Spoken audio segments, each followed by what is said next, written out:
Bonjour à toutes et à tous. Je pense que c'est l'heure de commencer. Merci d'être là. C'est aujourd'hui un peu une première. Je pense que vous voyez là en haut à gauche un logo. Enfin, un logo, c'est un petit peu le LiveX qui clin d'œil à TEDx. Mais c'est vraiment un format que j'ai envie de tester. C'est un format qui est très court. C'est des petits webinaires de 20-30 minutes, grand maximum avec les questions. L'objectif, c'est vraiment d'apporter un maximum de valeur en un minimum de temps. Et de faire ça sur la pause déjeuner, une fois de temps en temps. Donc c'est Live X au sens, c'est un live express, mais qui n'enlève rien à la valeur qu'on veut lui apporter. Donc voilà comment j'ai envie de le construire. On va le co-construire ensemble. L'objectif, c'est pas que je sois tout seul, donc on va essayer d'être interactif. On n'est pas très nombreux aujourd'hui. L'objectif, c'est que vous puissiez sortir de là en retenant des choses. Et pour retenir, il faut participer un petit peu. Donc voilà, je vous poserai quelques questions. L'objectif, c'est que vous fassiez des prises de conscience, que vous ressentiez des choses. Et puis l'objectif, c'est que vous puissiez progresser. Parce que le progrès, c'est ça qui va vous amener à être heureux. C'est le bonheur sans progrès n'est pas possible parce qu'on est tous amenés à grandir. Et c'est quand on réalise quelque chose, souvent quand il y a un petit peu de challenge, et ben qu'effectivement, qu'après, on sent une sorte de fierté, une sorte d'accomplissement, ce que j'appelle moi une sorte de bonheur. Voilà. Donc on va partir là-dessus. Je vous permettrai à la fin de vous poser quelques questions, à savoir comment vous avez trouvé ce format. Voilà. Écoutez, je pense qu'on est prêt. Aujourd'hui, on va voir un sujet qui m'est cher. C'est pourquoi ça bloque, même quand on est bon, parce que quand on est bon, parce que c'est quelque chose que moi j'ai vécu. Je vais très brièvement vous parler de moi parce que c'est pas du tout l'objectif aujourd'hui. Par contre, ce qu'on va faire, on va vraiment avancer sur cette thématique et donc on continue sans plus tarder. Voilà, ça fonctionne. OK. Donc aujourd'hui, on va s'adresser principalement à des cadres ou des indépendants ou des leaders, en tous les cas, vraiment des personnes qui ont déjà une carrière professionnelle déjà derrière eux. Laissez-moi entendre par leader, ma définition de leader, c'est pas celui qui est haut dans la hiérarchie. Moi, j'ai connu dans ma carrière professionnelle des personnes qui étaient des vrais leaders et qui pourtant étaient dans l'ombre du VP, du Vice President. Il était dans son ombre et en fait, le vrai leader, c'était lui, ou c'était plutôt elle en l'occurrence, parce que quand elle n'était pas là, c'était le bordel et le truc ne fonctionnait pas. Le VP, il était un peu perdu. Donc les leaders, c'est pas forcément ce que l'on voit toujours.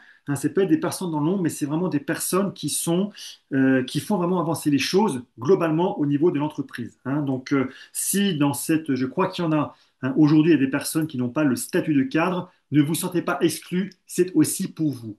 Le point essentiel, c'est que vraiment vous ayez déjà une carrière derrière vous. Alors, je n'ai rien contre les jeunes débutants, c'est pas ça, mais vous avez déjà une expérience qui vous donne un retour sur expérience justement.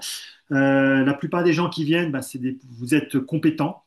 Vous êtes des personnes avec de l'expérience, comme je viens de le dire. Vous êtes une personne qui est ambitieuse, dans le bon sens, c'est-à-dire que vous avez envie d'avancer, envie de progresser, de faire avancer les choses, mais ça bloque et vous ne savez pas quoi faire par rapport à ça. Et bien, ce que je vous propose, c'est que très brièvement déjà, c'est que je vais me présenter. Donc, pour celles et ceux qui ne me connaissent pas, je m'appelle Axel Rocher. Pendant très longtemps, j'ai été, en tous les cas, c'est la perception que j'en ai eue. J'ai la perception d'avoir été rejeté dans mon enfance. J'ai bien compris qu'à posteriori, c'était pas du tout ça. Au contraire, j'ai été énormément aimé par mes parents, mais voilà, c'était une manière de m'aimer qui était, voilà, je l'avais pas perçu comme ça. Mais en tous les cas, j'ai beaucoup grandi avec ça et la contrepartie, la manière de, comment dire, de, ouais, de me protéger ou de contrebalancer, pour moi, c'était la notion de performance. Très rapidement, voilà, j'ai fait des études d'ingénieur. Plus tard, dans ma quarantaine, j'ai refait des études, j'ai passé un exécutif MBA. Aujourd'hui, je suis coach. Je me suis formé au début auprès de Français, puis après, très rapidement, je suis allé en Nord-Amérique parce que c'est là-bas qu'il y a les meilleurs coachs. Voilà, moi, ma passion, c'est la montagne. J'ai la chance d'habiter à Annecy. Voilà, à Annecy, il y a la montagne autour de moi. Donc j'ai grandi dans cet univers-là. Aujourd'hui, je fais des trails, voire même des ultra-trails, donc qui durent très longtemps, qui durent plus d'une journée. Voilà. J'ai eu fait beaucoup de musique. Je suis oboïste, voilà, passé par le conservatoire. Voilà, j'ai une famille. Je suis marié depuis bientôt 30 ans. Et puis voilà, j'ai trois jeunes qui sont en train de partir dans la vie, donc c'est chouette. Et aujourd'hui, moi, ce qui m'anime, bon, j'ai beaucoup d'anglicisme, c'est Unleashing the Greatness. La greatness, si on traduit en français, c'est la grandeur. Pour celles et ceux d'entre vous qui sont anglophones et anglophiles, le mot greatness en anglais a beaucoup plus de richesse. C'est vraiment cette notion de grandeur au sens, comment dire, c'est pas que la grandeur au niveau de la taille, c'est la grandeur d'une personne, c'est-à-dire sa beauté, c'est tout ce qu'il y a derrière. Et je crois foncièrement que dans chaque être humain, que dans chaque individu, dans chaque entreprise, il y a une grandeur qui est oubliée, qui est pas vue. Quand j'interviens dans les entreprises, très souvent, je reviens à demander, mais c'était quoi la première intention, le pourquoi l'entrepreneur, à la base, entrepreneur entreprise, il a créé cette boîte. C'était pour faire quoi? C'était pour servir qui? C'était pour résoudre quel problème? Voilà. Et ça, souvent, on l'oublie et c'est important de revenir.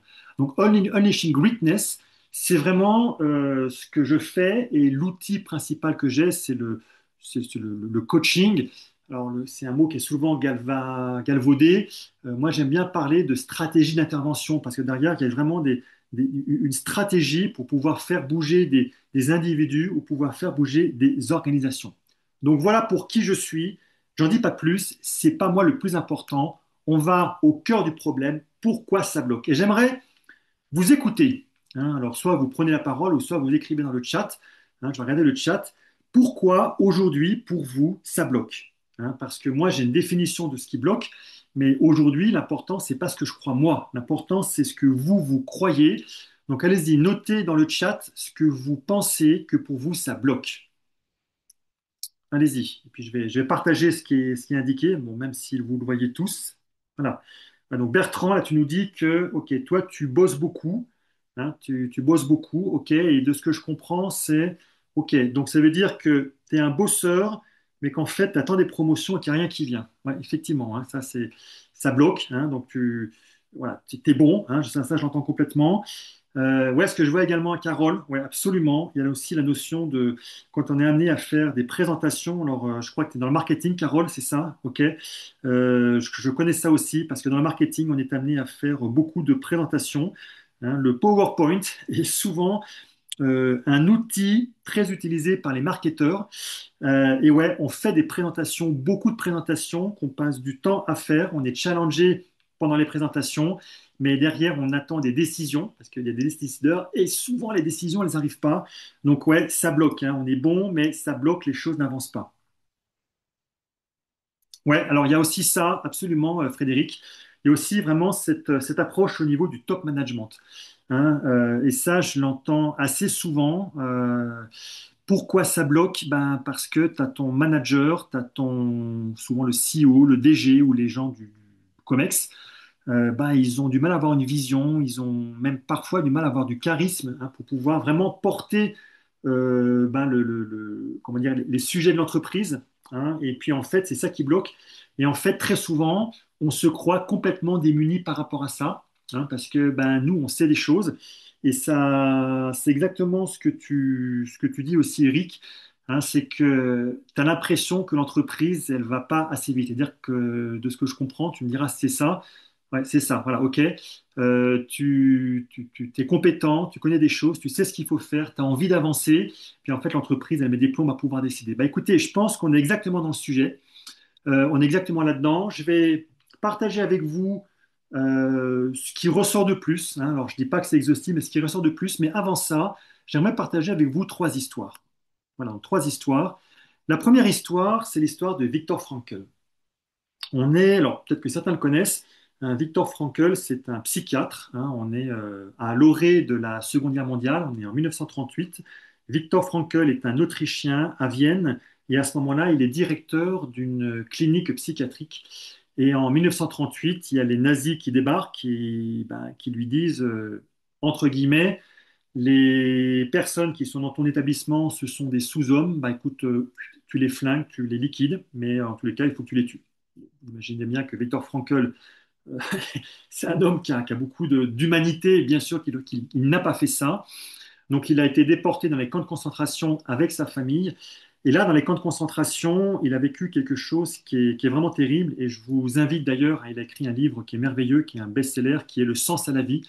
Hein, c'est The Meanings of Life, je crois que c'est le titre en anglais. Moi, je l'avais lu en anglais. Mais c'est un livre, c'est une vraie perle. Hein, je vous invite vraiment à le lire. Et en fait, il relate toute son expérience. Et en fait, ce qu'il dit à un moment, je sais plus, qu'il a fait 4 camps de concentration, alors je ne sais plus dans lequel il était, mais ce qu'il a vécu, ce qu'il relate en tous les cas, c'est qu'il était dans une situation où c'était en hiver, donc il faisait super froid, ils étaient mal habillés, là où ils étaient, il n'y avait pas de chauffage, ils mangeaient mal, ils travaillaient beaucoup et ils étaient brimés par leurs geôliers.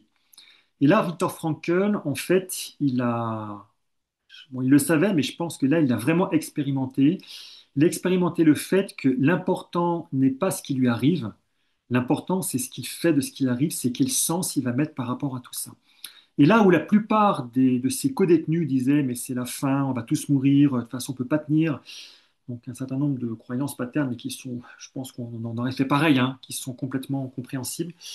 Lui, il a vraiment voulu mettre un sens positif par rapport à ça en se disant, alors j'ai plus les termes exacts, hein, mais en se disant ce qui se passe là en ce moment, je suis en train de vivre une expérience, je suis en train d'apprendre quelque chose qui, de toute façon, même si je ne sais pas tout encore, va m'aider à grandir, va m'aider à progresser.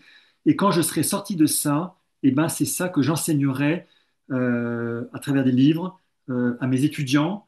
Voilà, c'est comment, malgré ça, en donnant un sens à ce que l'on fait, un sens à sa vie, quelque chose qui nous tire, et ben ça permet de vivre l'expérience que l'on a, parce que la vie n'est qu'une expérience que l'on est en train de vivre, ben, comment on peut la tirer vers le haut.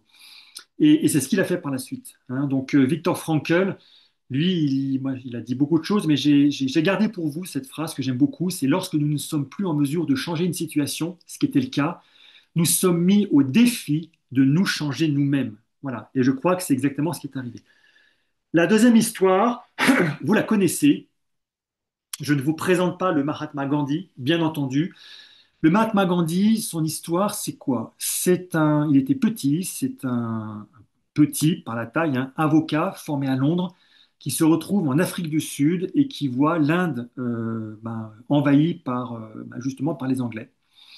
Et lui, Indien, ne supporte pas ça et donc il s'est donné comme mission, c'est pas un défi, c'est comme mission, de redonner l'Inde aux Indiens. Et en fait, pourquoi je vous parle du Mahatma Gandhi? C'est parce que un petit homme, avec le temps, avec du focus, a réussi à faire partir les Anglais. Et pourquoi je vous dis ça? C'est parce que lui, comme beaucoup d'autres, hein, Nelson Mandela, comme beaucoup de gens qui existent aujourd'hui, hein, des Steve Jobs, enfin, toutes les gens qui ont vraiment une grande vision, j'ai même envie de dire des personnes comme Elon Musk, hein, qu'on aime ou qu'on n'aime pas Elon Musk, c'est vraiment des gens qui ont une vision, une imagination, une vision de comment ils voient le monde. Et en fait, ils ne se laissent pas perturber par ce qu'il y a autour. Et en fait, ça leur permet d'avancer. Et ça me permet de rebondir à vous qui êtes là. Vous êtes la plupart des personnes avec des responsabilités en entreprise. Moi, j'avais une personne que j'avais accompagnée qui un jour m'a dit, tu sais, Axel, seul, on ne change pas un système. Et en fait, j'ai pas réagi quand il m'avait dit ça en accompagnement. Mais en même temps, ça me laissait perplexe. J'ai dit, je, c'est une croyance, mais je ne sais pas quoi répondre par rapport à ça. Donc on a arrêté. Et puis me sont revenues justement ces histoires du Mahatma Gandhi, de Nelson Mandela. Et en fait, je me dis que tout dépend de le sens qu'on va mettre à ce que l'on est en train de vivre et puis la vision de là où on veut aller. Et très clairement, ces personnes-là ne se sont pas dit, bah écoute, l'Inde a été envahie par les Anglais, bah, on ne peut rien faire. Non, lui au contraire, il a dit, et moi j'aime beaucoup cette phrase, hein, la différence entre le possible et l'impossible se trouve dans la détermination. Et la détermination, c'est qu'on croit en quelque chose et cette croyance, on va la matérialiser. C'est un focus et avec le temps, en continuant, lui c'était avec la non-violence, et ben, il a réussi effectivement à faire partir les Anglais. Donc j'aime beaucoup ces deux personnes-là parce qu'elles nous font passer un message comme quoi on croit que ça bloque, mais il y a quand même des solutions et que vous verrez, ça n'a rien à voir avec une notion de compétence. Et puis il y a une troisième histoire, alors en toute humilité, hein, puisque je vais surtout ne pas me comparer à des Viktor Frankl, du Mahatma Gandhi, surtout pas.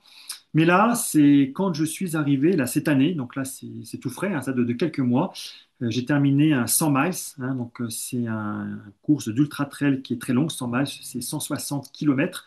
Dans celui-ci, il y avait 6500 mètres de dénivelé, hein, donc en D+, et en D-. Donc on l'a fait, je l'ai fait avec un ami, on a mis 33 heures, voilà, hein, qui, bah, on n'est pas tout jeune non plus, hein, qui est une belle performance, en tous les cas on en est très satisfait. Mais en fait, le message que je veux faire passer, c'est que c'est ultra long et qu'en fait, quand on part, on ne peut pas savoir si on va arriver ou pas, parce que tout peut se passer. Il peut y avoir la blessure, il peut y avoir l'hypoglycémie, il peut y avoir la météo, il peut y avoir une chute, il peut y avoir n'importe quoi. Et en fait, le message que je veux vous faire passer, c'est que euh, quand l'objectif, quand la ligne d'arrivée est très très loin, c'est important de, comment dire, de séquencer, de donner des mini-objectifs. Et c'est ce que je fais. Alors moi, je me donnais, je crois que sur les 160 bornes, je me suis donné 10 mini-objectifs. Voilà. Mais surtout, ce qui est important, c'est d'avoir pour moi ce mindset, hein, c'est quand c'est pas fini, c'est pas fini. Donc c'est vraiment une manière de se dire de détermination, mais c'est aussi une manière de se dire que tout dépend de nous. Ça veut dire que bien sûr qu'il y a de l'entraînement avant, hein, on ne vient pas comme ça la fleur au fusil, il y a beaucoup d'entraînement auparavant, donc on vient, le corps est prêt, le mindset est prêt aussi. On ne sait pas si on va terminer parce que tout va se passer, mais par contre l'énergie, bah, ça on peut le gérer. La blessure, on peut tout faire en tous les cas pour faire en sorte que ça n'arrive pas. La météo, ben, on ne peut pas la maîtriser, par contre, on peut être prêt s'il se passe quoi que ce soit. Ce que je suis en train de vous dire, c'est que pour y arriver, on ne peut pas dépendre des éléments qui sont à l'extérieur. Ça veut dire qu'il faut vraiment qu'on ait tout préparé et qu'en fait, qu'on ait toutes les armes en nous et qu'on devienne limite autosuffisant. Donc, si je reviens sur notre sujet, ça bloque. Voilà, moi, j'ai ces trois sujets qui sont venus. J'ai tout coché, hein, j'ai coché toutes les cases, mais j'ai aucune évolution depuis 3 ans. Hein, donc ça, c'est quelque chose qu'on voit souvent. J'ai tout fait, mais ça ne bouge pas. J'ai demandé une augmentation, on m'a donné des missions en plus. Hein, ça, c'est une manière de voir. Moi, une augmentation, oui, oui, alors, t'as 1 ou 2%, t'as rien. Par contre, tu as plus de boulot.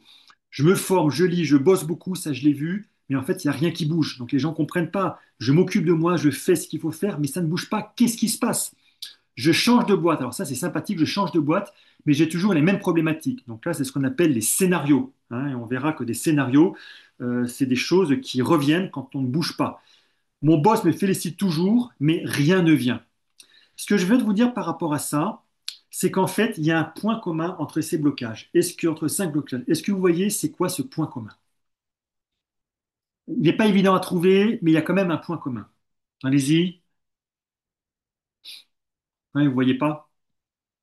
Ouais, je vais vous le donner, parce que je vois qu'il y a l'heure qui tourne. Le point commun, c'est qu'en fait, on croit qu'on n'a aucun pouvoir. Et effectivement, hein, c'est ce qu'on peut croire quand on dit qu'on coche toutes les cases pour pas d'évolution. On dit, j'ai pas de pouvoir, ça ne dépend pas de moi, ça dépend de mon boss. J'ai demandé une augmentation, je l'ai pas eu, c'est extérieur à moi, ça ne dépend pas. Je me forme, je lis, je bosse sur moi, mais pourquoi il n'y a rien qui bouge? Voilà, je change de boîte, mais j'ai toujours les mêmes problématiques. Ça veut dire qu'il y a un truc qui est à l'extérieur que je ne comprends pas. Mon boss me félicite toujours, rien ne vient. En fait, ce que je veux vous faire passer comme message, et écoutez bien, c'est que le fait que vous ne bougez pas, le fait que ça ne bloque pas, ce n'est pas une question de stratégie. Hein. Ça n'a rien à voir avec votre niveau d'expérience. Hein, c'est pas parce que vous êtes le meilleur expert en termes de compétences dans le domaine. Ça n'a rien à voir avec ça. C'est pas une question de discipline. Hein. C'est pas parce que vous êtes discipliné que vous allez tout débloquer. C'est pas une question de volonté. C'est pas une question de travail. C'est pas une question d'effort. Ça n'a rien à voir avec ça. D'accord? Et souvent, ça surprend quand je dis les gens, ils disent, bah, ça, je comprends pas. Je suis compétent, je fais tout ce qu'il faut, j'ai de l'expérience, ça devrait être reconnu. Et quand on dit ça devrait être reconnu, ben, on croit que en fait, ça devrait tomber automatiquement. Mais ça ne se passe pas comme ça parce qu'il y a quelque chose d'autre qui est en jeu. Et ce qui est autre chose, c'est une question de posture. C'est comment je vais me comporter. C'est un système de croyance que je vais avoir et c'est un mécanisme, c'est notre manière de fonctionner. Pourquoi je vous dis ça? Parce que tout ça, c'est une question d'identité. Et écoutez bien ce que je vous dis, c'est que qui vous êtes fait le max par rapport à ce que vous savez faire. Je vais le dire autrement, vous êtes en train de faire une présentation en codir, vous voyez que ça n'impacte pas. et vous dites, il y a un truc qui bloque, ils n'ont rien compris. C'est peut-être vrai, hein, peut-être que le message est mal passé, mais ça peut aussi parfois être le cas en termes de posture. Ça veut dire, est-ce que la posture que vous avez, est-ce qu'on sait challenger les personnes qui sont là? Est-ce qu'on sait les mettre face à leurs responsabilités? Est-ce que vous vous autorisez de faire des choses que vous ne feriez pas? Dit autrement, qui se montre, hein, en anglais c'est show up, hein, dans les moments clés, les momentum, fait de son mieux. D'accord? Mais ça ne veut pas dire que vous n'êtes pas capable de faire encore plus.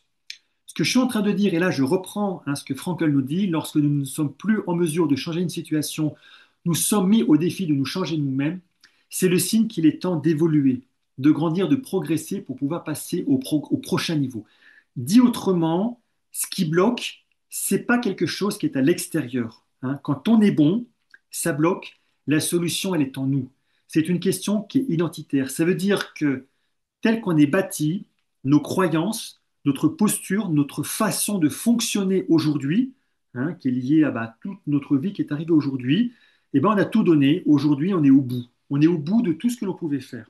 Et ben, pour pouvoir passer à un niveau supplémentaire, ce qu'il faut, il va falloir bouger. D'accord? Et si vous ne bougez pas, rien ne bougera. Pour moi, c'est plutôt une bonne nouvelle, mais ça veut dire que c'est vraiment au niveau identitaire. Et pourquoi je vous dis ça?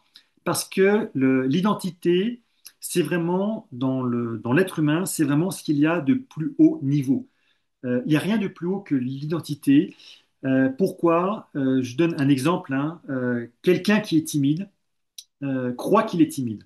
D'accord? Donc il dit je suis timide. Donc quand on dit je suis plus quelque chose, on est au niveau identitaire. Je suis timide, donc c'est ce qu'il croit, et ben il va se comporter comme quelqu'un de timide. Donc il va parler comme quelqu'un de timide, il va avoir une position du corps qui est comme quelqu'un qui est timide, il va avoir un mode de fonctionnement, hein, qui se comporter comme quelqu'un qui est timide. Donc les gens vont le voir comme quelqu'un qui est timide. Donc ils vont le traiter comme quelqu'un qui est timide. Et donc du coup, il va voir qu'on le traite comme quelqu'un de timide. Il va dire, bah ouais, vous voyez bien que je suis timide. Donc c'est CQFD, hein, ce qu'il fallait démontrer. Donc finalement, c'est une boucle qui s'auto-valide quelque part. Pourquoi? Parce que l'identité, on va tout faire, un être humain va tout faire pour rester cohérent par rapport à son identité. C'est-à-dire, si mon identité, si je suis timide, eh ben, je vais me comporter comme quelqu'un qui est timide. Si je suis quelqu'un qui dit, ben non, je suis pas capable de faire une présentation en codir, par exemple, ou je ne serai pas impacté, vous allez tout faire par rapport à ça. Si vous avez quelqu'un qui dit, mais de toute façon, moi, je suis pas un bon vendeur ou je suis pas un bon marketeur, alors qu'ils sont en termes de compétences très bons, bah, ils vont finir par faire croire aux autres que malgré qu'ils sont bons, bah, ils ne sont pas bons. Voilà, c'est des gens qui vont se minimiser. D'accord? Donc vraiment, le message que je veux faire passer aujourd'hui, c'est pourquoi ça bloque même quand on est bon. Le pourquoi ça bloque, c'est pas une question de stratégie, c'est pas une question de compétence, c'est pas une question d'expérience, c'est pas une question de discipline, de volonté. Ça n'a rien à voir avec ça. C'est vraiment une question qui est au niveau de votre posture, qui est au niveau identitaire, et que, croyez-moi, si on ne bouge pas à ce niveau-là, on ne bougera pas, il ne se passera rien. Et c'est pour ça que des personnes qui quittent l'entreprise, si elles ne travaillent pas sur elles, comme on dit, elles ne changent pas leur identité, eh ben, elles vont reproduire, voilà, parce qu'on cherche à être cohérent par rapport à l'identité que l'on a, d'accord? Ben, on va reproduire dans un autre environnement, on va reproduire la même identité que l'on a. Voilà. Donc pour moi, c'est plutôt une bonne nouvelle, hein. Si vous voulez, c'est comme ben, vous êtes à l'école, hein, vous êtes, je sais pas, vous êtes en terminale, hein, là on vient de passer le bac, hein, on est en terminale, ben, pour passer au niveau suivant, ben, il va falloir avoir validé quelque chose pour pouvoir passer dans la case qui est au-dessus. Il va falloir que l'on change, que l'on évolue. Une évolution. Je suis en train de vous dire que vous évoluez, vous devez grandir. Donc voilà ce qu'on s'est dit aujourd'hui. Je ne sais pas si vous avez des questions, hein, je ne voudrais pas qu'on fasse trop longtemps. La suite, c'est quoi? Il y a deux suites. La prochaine première chose, c'est moi ce que je vous demande, c'est de ne pas me croire. Observez-vous. Et la meilleure question que vous pouvez vous poser, eh ben, la prochaine fois que vous êtes dans un moment clé, observez-vous et dites-vous, qui êtes-vous dans ces moments clés? Qui êtes-vous? Est-ce que vous êtes une personne qui assure d'elle? Est-ce que vous vous croyez comme étant le vice-président qui est en train de parler? Est-ce qu'au contraire, vous croyez que vous êtes juste un chef de produit qui est en train de présenter quelque chose? Qui êtes-vous dans les moments clés? D'accord? Donc ça, c'est une chose. La deuxième chose, c'est pour aller plus loin, je vais organiser une masterclass, enfin, j'organise une masterclass mercredi prochain, le 16 juillet à 20 heures, qui aura pour titre Voici comment exploser votre plafond et enfin tout débloquer pour de bon. Et là, on va vraiment voir, aller beaucoup plus loin par rapport à ce qu'on a vu aujourd'hui. On ne va pas rester uniquement sur cette question identitaire. On va aller voir beaucoup plus profondément pourquoi est-ce que ça bloque. Hein. Donc, au-delà de ces stratégies, mais qu'est-ce qui se joue derrière concrètement? On va aller voir quels sont les 5 types de plafonds qui existent pour des personnes comme vous, qui sont des personnes ambitieuses, qui sont des performeurs, des super performeurs. Voilà quels sont les 5 plafonds. Et généralement, quand j'ai déjà fait cette masterclass quelques fois, les gens aiment beaucoup cette partie-là parce que ça leur permet de se reconnaître. Et puis la troisième partie, bien entendu, c'est on va voir comment on fait pour pouvoir exploser ce plafond, tout débloquer pour de bon et ensuite pouvoir passer à un niveau suivant. Donc je vous donne le lien. Voilà, le lien est là. Je vais vous le mettre dans le chat. Voilà. Voilà. Donc là, je vous l'ai mis dans le chat. Vous pouvez cliquer dessus. Donc ça vous permettra comme ça de vous cliquer. Vous verrez, ça vous donnera l'accès, je dirais directement au lien pour avoir la masterclass. Hein. Alors, vous mettrez votre adresse email et en même temps, ça va vous donner accès à 3 vidéos bonus qui sont des vidéos dans lesquelles c'est une surprise, mais vous verrez déjà, ça a beaucoup de valeur et déjà, ça vous permettra d'avancer déjà avant mercredi prochain. Voilà.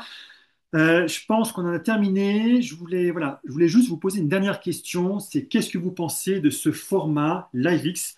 Hein, l'idée, c'est vraiment de faire des lives de 20 minutes, une demi-heure maximum. Et je pense qu'aujourd'hui, on est dans les temps pour que je puisse, en un minimum de temps, vous apporter un maximum de valeur. Donc, c'est ce que j'ai tenté de faire aujourd'hui. Donc, voilà. Dites-moi, écrivez dans le chat, qu'est-ce que vous en pensez? Voilà. Ou si vous voulez m'écrire directement après. Ouais, Bertrand, ouais, pour toi, c'est bien. C'est pendant la pause de midi. Ouais, ok. Donc pendant la pause de midi, tu me dis, et que par contre, tu mériterais que ce soit un petit peu plus tard, plutôt vers midi et quart, midi et demi, voire 13 heures, parce que midi, il y a la fin des réunions. Ok. Donc à refaire pour toi. Ok, super. Carole, pareil. Ok, bah écoute, nickel. Ok, ok. Bah écoutez, super, merci à vous. Je vous souhaite une très belle fin de journée. Et puis, écoutez, je vous dis peut-être à une prochaine fois sur un live X ou j'espère en tous les cas peut-être à la masterclass de mercredi prochain. Très belle journée à vous. Ciao!